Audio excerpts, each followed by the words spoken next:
Thank you. So it gives me great pleasure to be here this evening on behalf of Children of the Mountain. I'm one of the trustees of the charity. I've only fairly recently become a trustee.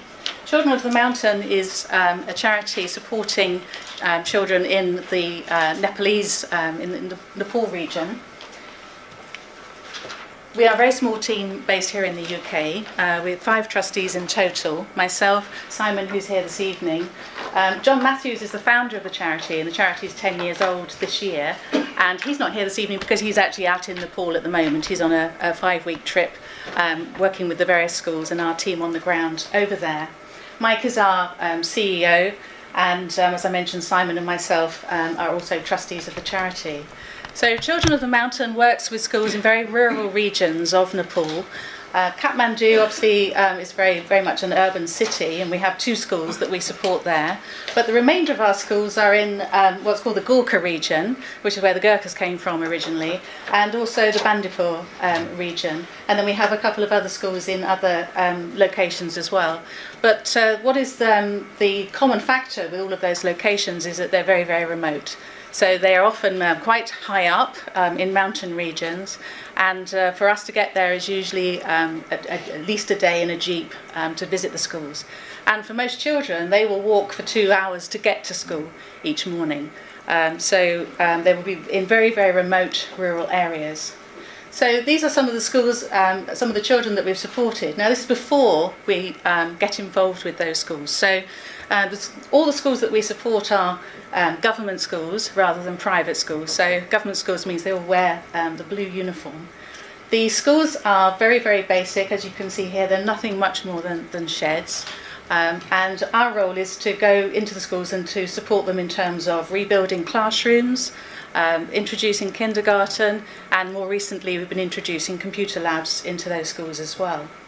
So according to UNICEF, 7 out of 10 children are enrolled in school in Nepal, but the dropout rate is very, very high.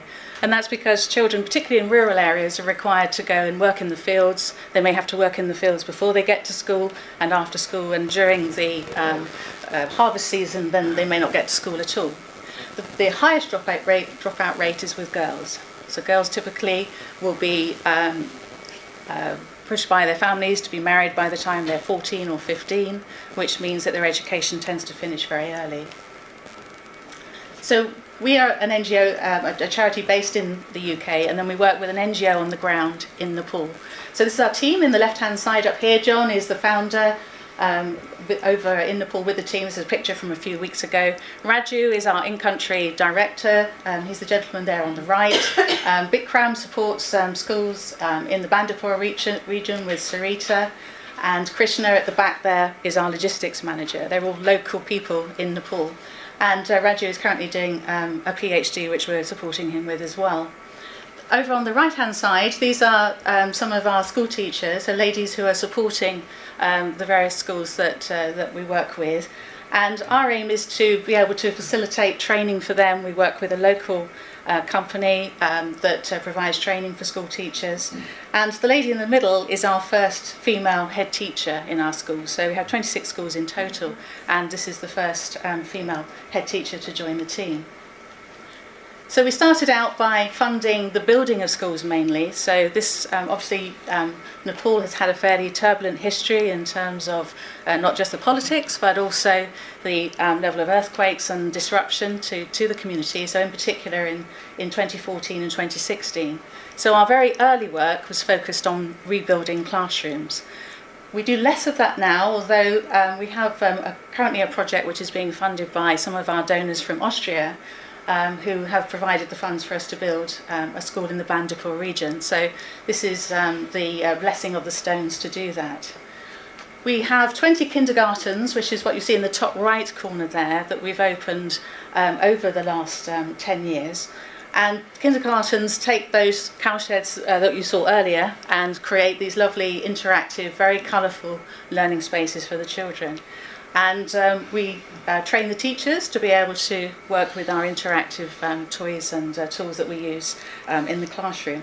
And every classroom is painted by a local artist with the Nepalese alphabet there. So very, very colourful environment, and that's one of our kindergarten teachers. So a new project that we have started now introducing into our schools are what we call the Hattie Labs. These are laptops which have been designed to be used in rural areas. They're very, very hard wearing, and they can be used both with local electricity supplies and also with solar energy as well. So this particular project went live at the beginning of January. These pictures are hot off the press from the installation in January. We started off by training the teachers, first of all, how to use the laptops, and then, of course, the children come in to use them. So we're in the process of raising funds to introduce another 3 classrooms of laptops, so 45 laptops in total. We have a variety of fundraising activities taking place, but I'm here tonight to ask you if you would be generous enough to support us with this particular activity. Top right picture is the opening of the labs that we've just opened at the beginning of January, and the enthusiasm and the excitement around these has been amazing. So the children have just loved it, and John, who is literally there at the moment, has had headmasters queuing up to say, can you do this with us as well? So it's been a very, very exciting project to be involved with. And just to finish off, this is the headmaster of the school where the labs have gone in, and he said the children just don't want to go home. They're so excited.